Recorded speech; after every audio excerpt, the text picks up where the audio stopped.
aujourd'hui à parler de l'insuffisance aortique, du diagnostic au traitement.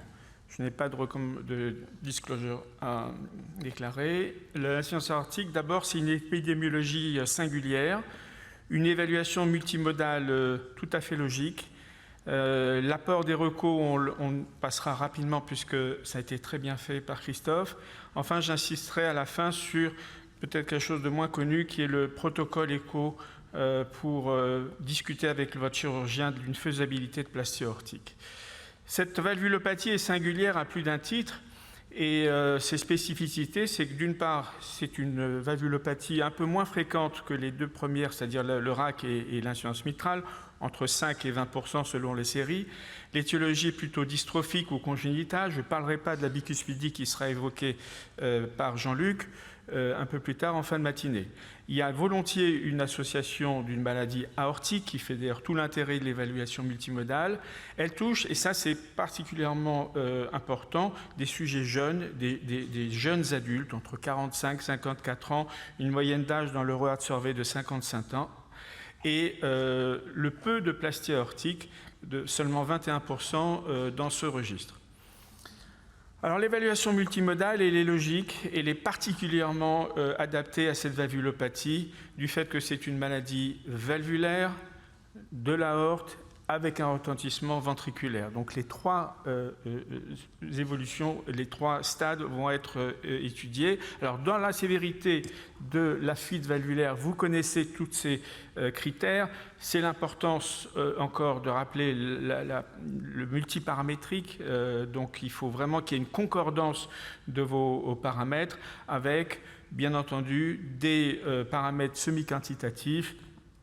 La vena contracta supérieure à 6 mm, le diamètre du jet au-delà de 0,65 relié au diamètre de la chambre de chasse, le PHT inférieur à 200 et surtout les paramètres quantitatifs, une SOR à 30 mm², un volume régurgitant de 30-60 ml, une fraction de régurgitation de 50% et les paramètres CMR qui sont particulièrement importants dans cette valvulopathie parce qu'ils vont adresser à la fois des problèmes valvulaires mais aussi et surtout ventriculaires.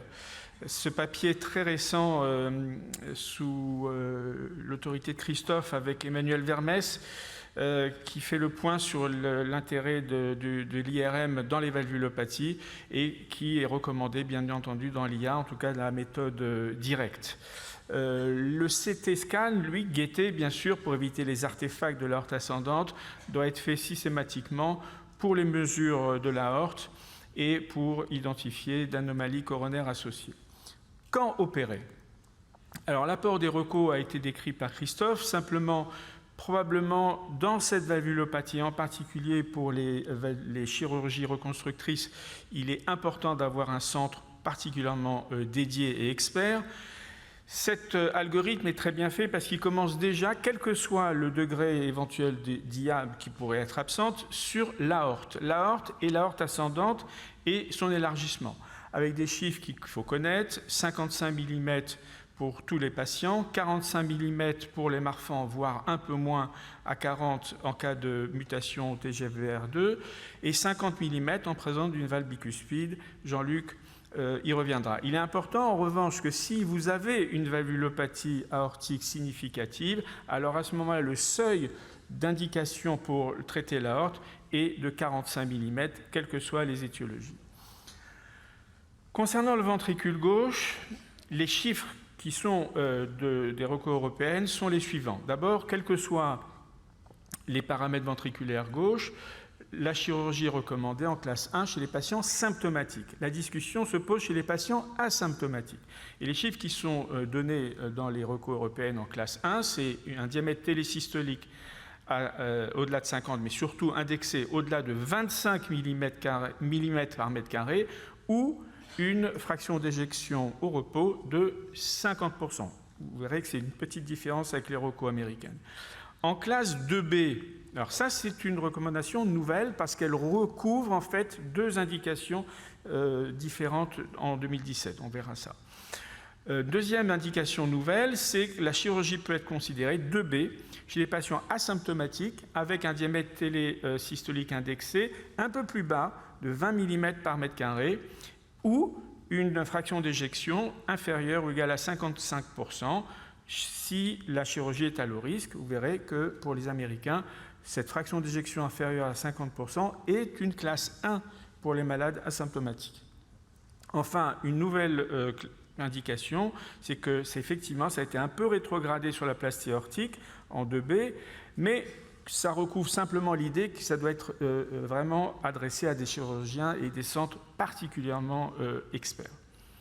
Voilà donc les nouvelles recommandations et qu'est-ce qui a changé en 2021 et cette indication potentielle en 2B. Pourquoi? Parce qu'il y a eu 2 études, une de la Mayo Clinic à gauche, une de l'équipe belge, qui montrait qu'effectivement les pronostics étaient particulièrement affectés en présence de ces seuils un peu plus abaissés.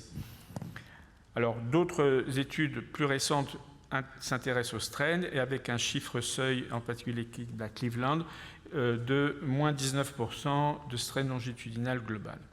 Alors la chirurgie maintenant. La chirurgie, c'est simple. On ne parle pas de TAVI. Le TAVI dans l'IA, pour l'instant, elle n'est pas vraiment indiquée. Elle est même en classe 3 dans les recommandations américaines, c'est-à-dire que quand il y a une indication de chirurgie, il est dangereux de faire un TAVI. Mais il y a des papiers qui sortent progressivement pour l'intérêt du TAVI dans cette indication particulière chez les malades inopérables. Alors la chirurgie, c'est évidemment d'abord le remplacement valvulaire aortique, le plus fréquemment, mais n'oubliez pas que c'est quand même à peu près une trentaine de % de mortalité à 15 ans selon l'étude de Goldstone. Et ce qui est indiqué en revanche dans les chirurgies conservatrices, c'est ce qu'ils appellent le valve sparing aortic root replacement, quand la racine aortique est dilatée. Chez les jeunes patients, c'est une classe 1, indiscutable, mais évidemment dans des mains entraînées. La chirurgie de l'aorte ascendante est recommandée chez les marfans. Là aussi, c'est une classe 1 pour les gens qui ont un diamètre maximal au-delà de 50 mm. Alors, qu'est-ce que c'est l'aortic valve root replacement? Pour ceux qui ne sont pas forcément familiers avec cette technique, c'est 2 techniques chirurgicales qui consistent d'abord à traiter, il faut être très précis, la dilatation de la racine, donc la partie initiale de l'aorte ascendante, et il faudra dans tous les cas réimplanter les artères coronaires. Vous avez d'une part une technique dite de réimplantation qu'on appelle le Taron-David, qui consiste à implanter un tube au ras de l'anneau aortique. Ça va donc traiter, et ça c'est une spécificité de cette technique, la dilatation de l'anneau, et réimplanter la valve au sein du tube. C'est pour ça qu'on parle de réimplantation. Et puis il y a le remodeling de la valve de la racine, qui est le Yacoub, qui consiste à fenestrer un petit peu cette prothèse et à préserver en quelque sorte la physiologie de la racine, en particulier les triangles sous-commissuraux, mais qui en revanche ne traite pas la dilatation de l'anneau aortique, ça s'arrête au-dessus. Donc vous comprenez bien que certaines de ces techniques ont des avantages et des inconvénients, et c'est tout l'intérêt de la méthode caviar décrite par Emmanuel Ansat, qui, elle, au fond, fait une synthèse des deux et qui fait un Yacoub en quelque sorte, c'est-à-dire préserve la physiologie de la racine, mais ajoute un anneau prothétique pour traiter la dilatation de l'anneau qui n'était pas traité par le Yacoub, qui était traité par le David et qui permet d'éviter des fuites résiduelles. Alors, cet remplacement est donc une classe 1 avec ce petit bémol sur la plastie aortique.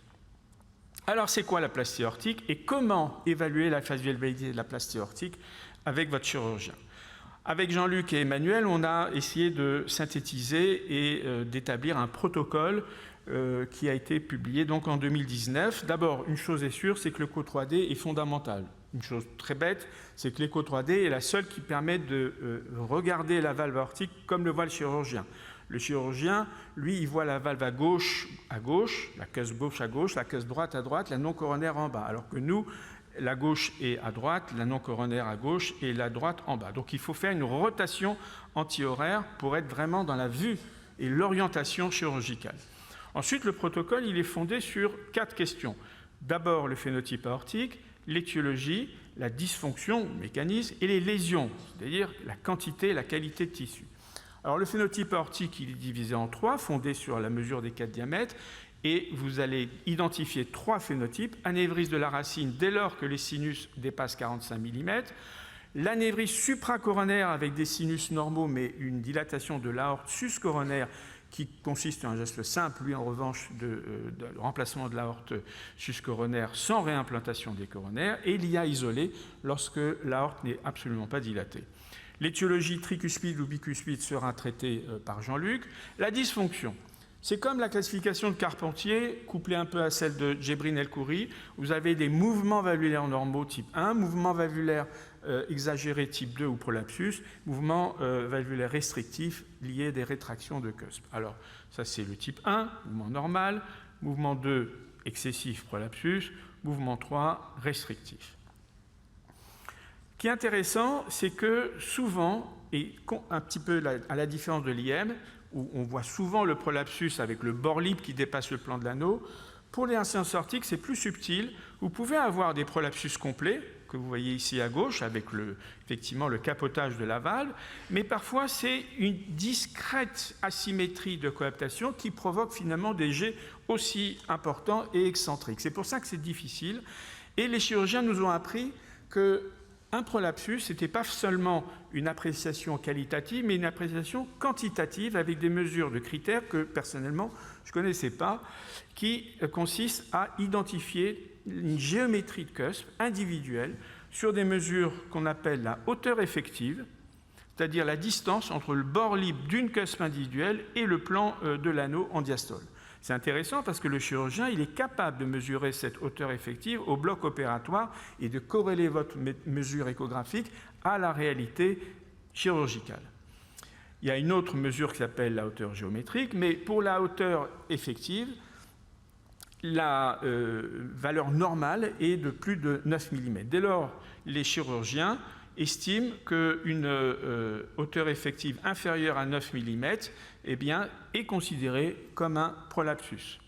Alors, comment mesurer une hauteur effective? C'est simple pour la droite, parce que votre X-plan vous permet de couper votre cusp droite perpendiculaire et au milieu, et donc vous êtes sûr qu'ici, vous êtes bien sur la cusp droite. En revanche, sur les cuspes postérieures, qu'elles soient gauches ou non coronaires, vous ne pouvez pas utiliser le X-plan puisque vous êtes parallèle et pas perpendiculaire. D'où l'intérêt du 3D et en particulier des reconstructions multiplanaires qui permettent vraiment de placer les plans de coupe exactement où vous le souhaitez, en post-processing ou en live MPR comme ici. Là, vous mettez votre ligne rouge perpendiculaire à la gauche et vous êtes sûr qu'ici vous avez la cusp gauche. Et là, vous mettez votre ligne rouge perpendiculaire à la non-coronaire et vous êtes sûr qu'en haut, vous êtes sur la non-coronaire. C'est très important d'être certain d'identifier une cusp individuellement, et ça, c'est grâce au 3D. Là, c'est la direction du jet, mais surtout, très important, un chirurgien, un plasticien, quelle que soit la valve, il a besoin d'un tissu en quantité et en qualité suffisante. Et ça aussi un chiffre, c'est la hauteur géométrique qui signe en quelque sorte la rétraction. La hauteur géométrique, c'est cette mesure de longueur finalement de cusp que le chirurgien lui également va faire quand au bloc avec cette petite règle millimétrée, et elle est considérée comme rétraction pour une hauteur géométrique de moins de 16 mm dans les valves tricuspides et moins de 19 mm pour la valve non fusionnée dans les valves bicuspides. Une chose que je ne connaissais pas avant de travailler avec des chirurgiens spécialistes de la plastie aortique, c'est les fenestrations. Qu'est-ce que c'est une fenestration? C'est improprement appelé dans certains livres d'écho cordage de la valve aortique, puisque vous voyez, on a l'impression qu'il y a un cordage qui est accroché entre la valve et la paroi de l'aorte. En fait, c'est une anomalie congénitale dans les zones paracommissurales. Et donc, c'est important. Comment identifier une fenestration? C'est parce que c'est accroché à la commissure d'une valve. Et donc, vous avez des cas où la fenestration se rompt ou élonguée et entraîne un prolapsus. Ça peut être ou spontané quand ces fenestrations sont fragiles, soit traumatique, il faut le savoir. C'est un des mécanismes, par exemple, de fuite aortique aiguë après le franchissement d'une valve, par exemple dans une choroangiographie. On peut couper une fenestration et donc provoquer une IA par rupture de fenestration. Alors en conclusion, quel est l'impact? Eh bien, sur la stratégie, c'est que si vous avez une rétraction, évidemment, c'est pas une contre-indication, mais enfin une difficulté particulière pour la plastie, et c'est le vrai critère limitatif. La hauteur effective en pré-op, elle va vous permettre de définir un prolapsus incomplet inférieur à 9, complet négatif, et de prédire la nécessité d'une resuspension des cusps. Pourquoi? Parce que l'on sait qu'après l'opération, cette mesure doit être également au-delà de 9 mm pour un résultat durable. Maintenant, sur les deux cusps, la longueur de coaptation après une opération de plastie doit être plus de 5 mm. L'orientation commissurale, bicommissurale dans les bicuspidies, Jean-Luc l'évoquera, inférieur à 160 degrés, c'est un facteur de mauvais pronostic. Et les fenestrations, le nombre, la fragilité et la nécessité d'une réparation. Donc, en conclusion, les candidats optimaux, c'est tous les phénotypes aortiques, bicuspide ou tricuspide, avec toutes les dysfonctions, mais sans rétraction. Je vous remercie de votre attention.